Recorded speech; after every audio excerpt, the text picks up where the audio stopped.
Hello, welcome to another unboxing. Today we're going to be taking a look at what you get in the box for Bloodborne, the card game from CMON Games. It's designed by Eric Lang. Had a go of it today, only arrived today, but had a quick go at lunchtime at work. Really good game, and I'll show you what you get in the box. And I'm also going to do a quick test, but I'll explain that when I get there. So we get the rule book. It's really nicely designed. The artwork in it's absolutely gorgeous. Does a really good job of explaining the rules of the game. Goes through everything. On the back you've got all of your game setup, round sequence. You literally just need the back of the book in order to play the game. So we get 5 of these, which is your player boards. They're all identical. Each player gets one. It has spaces for blood echoes. These are trophies that you earn from killing monsters. A space for your banked blood echoes, which is safe ones, and then again it's got a complete breakdown of the round as well in the corner, so really handy. Some generic artwork on the back. Then we get first the current first player token, which is the back of the guy from the Bloodborne game, I suppose, because you're always looking at that if you're playing the game. Now this sort of little area here where you've got the trophy tokens, everybody just gets one of each of these essentially when you're setting the game up. So there are 5 of each type. Although that said,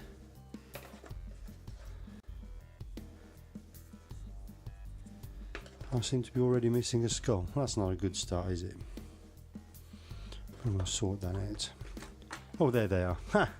Okay, so we got the different ones. We've got a skull, sort of a tentacle, and a creepy hand. And they will go there in that nice little area. We get 5 of these, which are the dials that you use to keep a track of your health.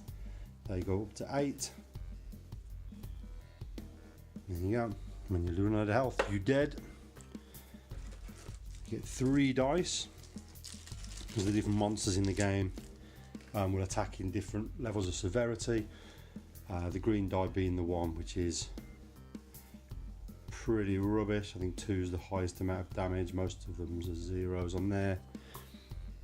The yellow one, again, not much capacity for 0. I think there's just the 1 0 on there, and that one goes up to 3. And the red die is the really harsh one. The main mechanic with this is this plus symbol. This is an exploding dice mechanic, so if a monster rolls 2+, then you roll it again. He might roll then another 2+ or whatever, and you can just keep rolling, and all sorts of damage can get done. We then get the boss cards. These are slightly bigger than the other ones. You pick one of these. These are like the final boss. They've all got, so I said, the health, what die they roll, what trophies you get if you kill them, and they've all got an ability on them, and this is like a game rule changer, so these affect the entire game, not just when you're fighting the boss. And the artwork on is fairly nice, very thematic with the game. Then there are 2 lots of cards. Let's just see if I can split these up quickly. Okay, so we have, these are the enemy cards. Again, lots of different ones. Again, same thing again. So that's how much health they've got. That's the die they roll, and this is the trophy you get if you kill them. Some of them have got special abilities on them. They do things when you reveal them. Other ones don't. And as well as these, there is a bunch of boss cards, which are denoted by the boss in the middle. They're slightly harder enemies. They're worth more rewards. They behave slightly differently while you're playing the game. You make a deck based out of these randomly during the game, so you never quite know what you're going to get. Then we have the item cards. So each player starts with the same hand. These starter cards. So you got a Hunter's Axe, does 2 damage. Sword Cleaver does 1 damage. Hunter's Pistol does 1. But if you're the only person to play it, you inflict damage before the monster gets to attack.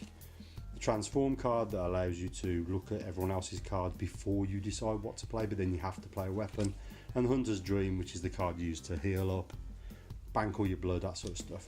So everybody gets those 5 cards to start with, so there's a whole bunch of them.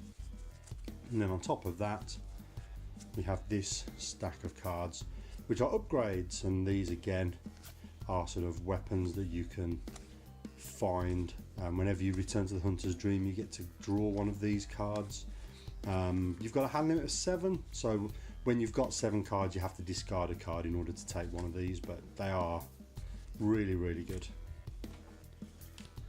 And the last thing is these blood tokens. Now they're really well made, they're really thick plastic, they've got a kind of nice marble effect on them. They're really nice, and these are your victory points.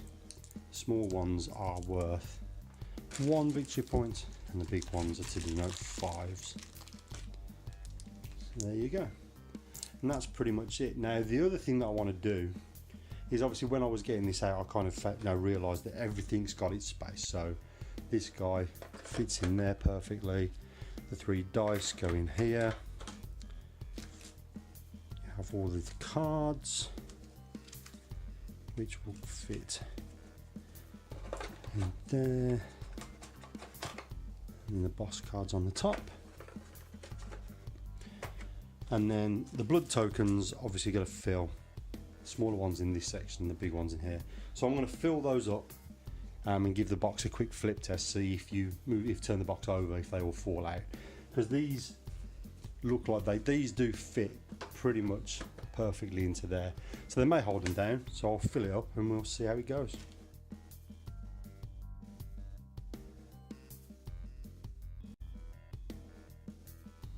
So there you go, they're all packed in there. I mean, these are fairly wedged in, these ones not so much, but we'll put the player boards back on top, rule book in,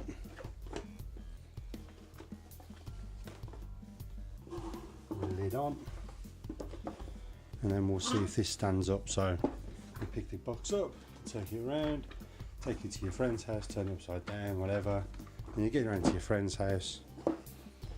Let's play Bloodborne. Is the box a mess? Nope. That's all held everything in place. So that's a pretty decent inside. I mean, I do, as sort of nerdy as it is, I do like a good box insert that's willing to hold all the bits. The cards, I'm guessing that this section here you can split the weapons and monster cards if you want to. Obviously you could probably also put the expansion content in there, but yeah, there you go. It's a pretty decent box, good insert, and yeah, the game's quite good fun too. So that is my unboxing of Bloodborne, the card game from CMON Games.